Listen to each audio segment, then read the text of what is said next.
आलिंग टांगण वंदीन चरण डोळ्याने पाहिन रूप तुझे प्रेमे आलिंगिन आनंदे पूजिन भावे ओवाळीन म्हणे नमा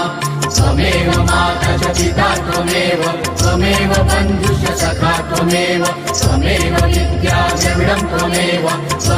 सर्वं मम देव कायेन वाचा मनसेन्द्रियैव बुद्ध्यात्मना वा प्रकृति स्वभाव करोमि यद्यत् सकलं परस्मै नारायणाय समर्पयामि अच्युतं केशवं रामनारायणं कृष्णदामोदरं वासुदेवं हरिं श्रीधरं माधवं गोपिकावल्लभं जानकीनायकं रामचन्द्रं भजे हरे राम राम राम हरे हरे हरे कृष्ण कृष्ण कृष्ण हरे हरे हरे राम राम राम हरे हरे हरे कृष्ण कृष्ण कृष्ण हरे हरे हरे राम राम राम हरे हरे